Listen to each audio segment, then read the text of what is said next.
Now, with Blue Beetle delayed about a month in my country and no movies that have released recently that have really interested me, I'll get to that later, like after this review. But I had no idea what to do with these last 2 weeks, but I didn't want to go 3 weeks without a video. So I was searching on what I wanted to watch and I stumbled upon this movie again.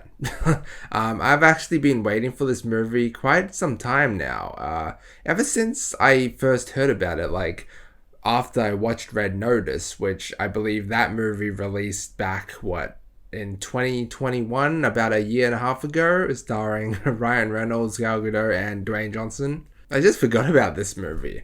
However, unlike Red Notice, this one didn't get a theatrical release, at least in my country. I don't know whether or not it got one in other countries, but at least for my country, it just got released on Netflix around about 2 weeks ago. And because of that, I didn't even realize that it had come out. Regardless, here it is, and if I'm gonna be straight honest and like straight to the point, this video will be more of like an update video, more than anything else. Don't worry though, I will still be talking about Heart of Stone and how badass Gal Gadot is in it and whether or not you should watch it. But honestly, there's really not too much to talk about with this movie and you'll soon find out why. And maybe that's mainly to be due to the fact that this is an online release. There's a reason why you will almost always only ever see me review movies that releases in theaters first, as opposed to, the movies that just release online, like on Netflix. And that's because of two things, okay? Two things. One, first impressions, and two, the experience. I only really like to review movies that I actually physically go to the theater to watch, because anybody can go watch a movie online, right, in the comfort of their own homes. I'd argue it takes much more of an effort to go to a theater physically to actually watch a movie there. So that's why I'm here, to tell you whether or not those movies are worth the effort to go see.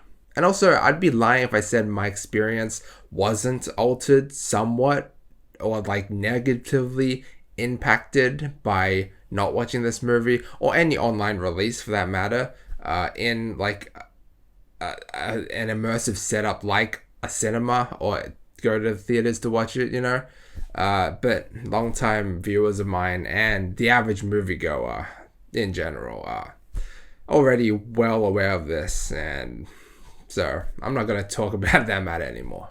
They're already pretty well aware of this fact. But I mean, hey, like not all of us, right, are privileged enough to have a full 8D home audio cinema setup. Am I right? But it is safe to say that Heart of Stone is a pass in my book. And that's both that it passes. It doesn't necessarily fail, really, but it's not really one that you honestly really need to see, so you can pass up on it if you want to. It really does remind me to Mission Impossible, but like a worse version of it. It's Gal Gadot's Mission Impossible. And obviously most people go watch this movie because of her. In fact, I definitely did, as I like her as an actress. But even I want to say that she doesn't save this movie. She's not enough to save this movie. Some people might say otherwise though, but that's just what I think. Now, I don't know whether or not the stunts that she attempts in this movie were real or not. Didn't really bother to research it.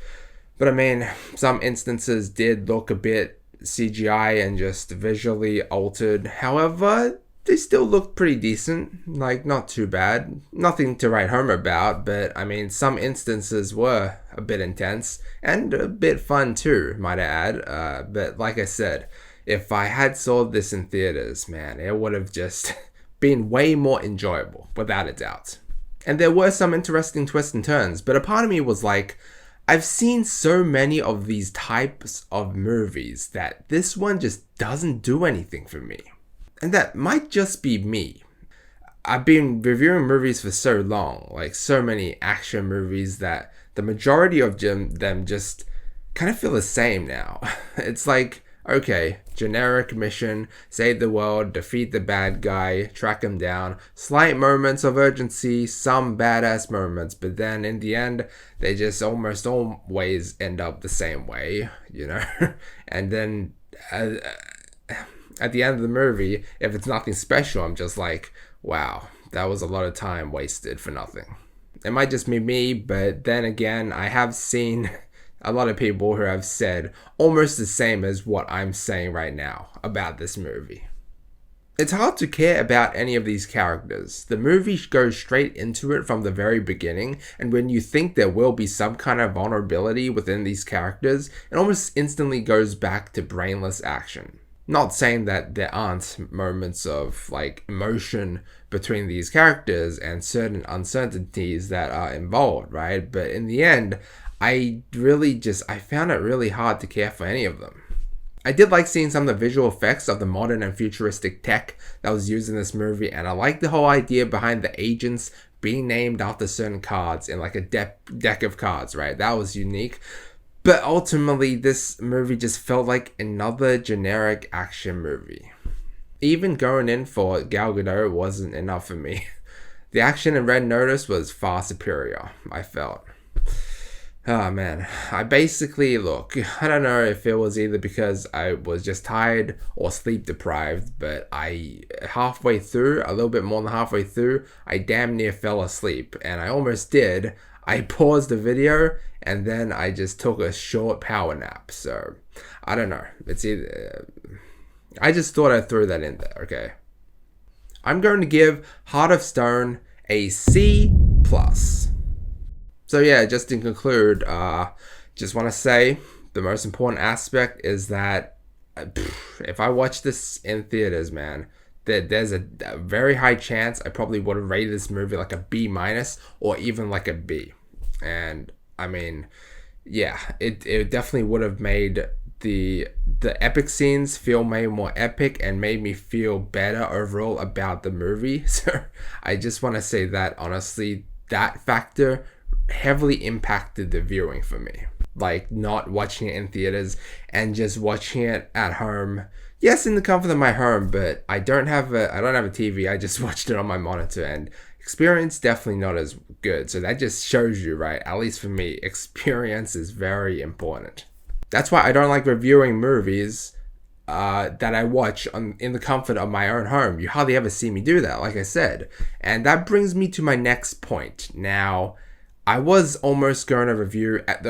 let me just talk about some movies I missed and some other stuff. Just conclude everything. This is where the update portion comes in.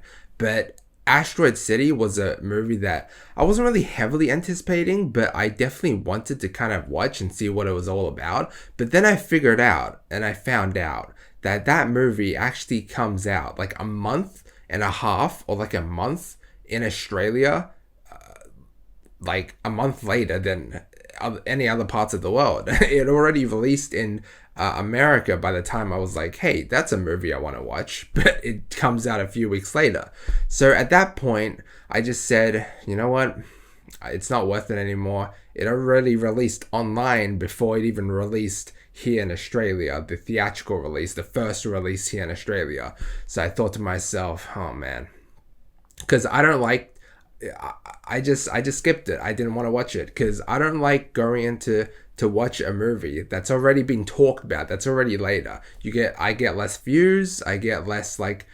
It's not really about the views, but it's just the fact that every reviewer wants to get their review in first, or at least somewhat first, and it doesn't really impact. It doesn't only make it so that the video gets pushed out to more people, but it also, when you're talking about it, right, it's the new hip thing, so you want to be there at the first, in discussion with everyone else.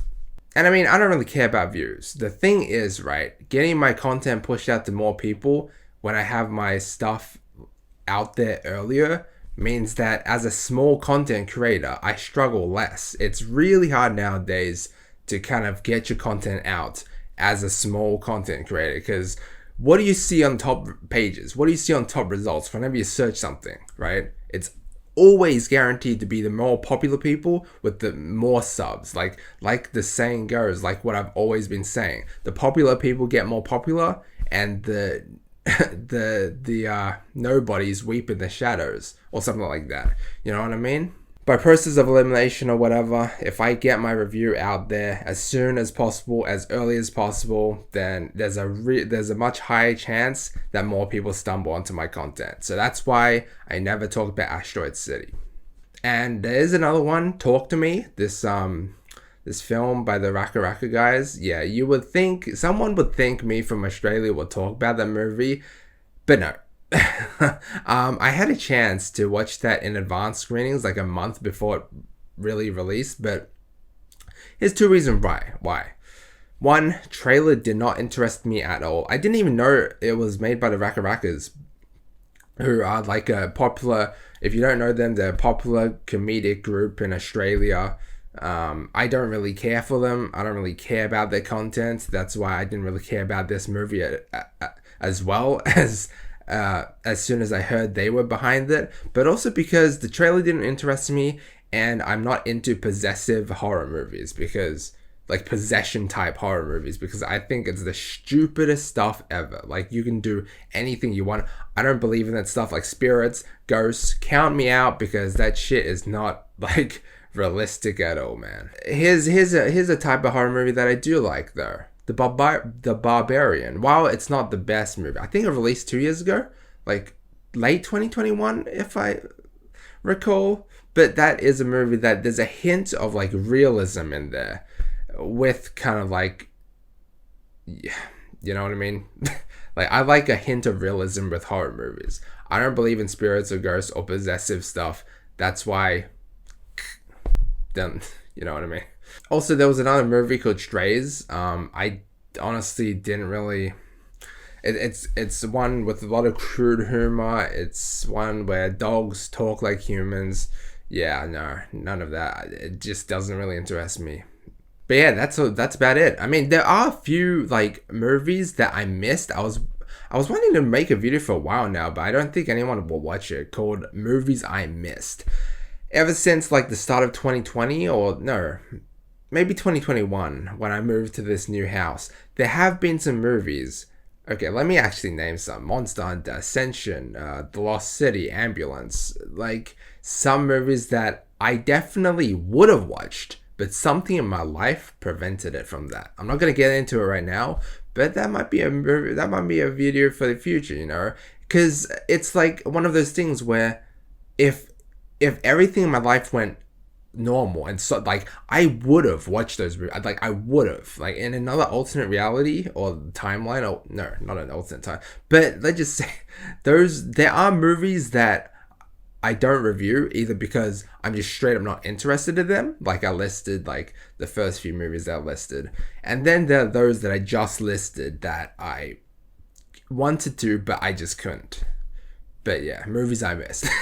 I don't know why I'm rambling too much on this, so I'm just gonna leave it at that.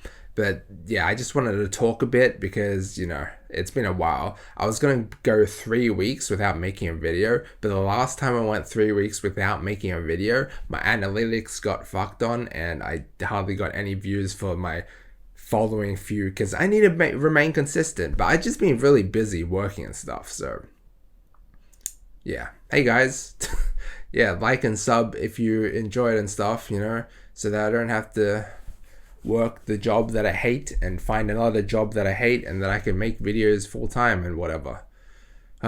This video is so scuffed. Anyway guys, let me know what you think down below. Like and sub if you enjoyed, and as always, feel free to check out any of my previous videos. Until next time.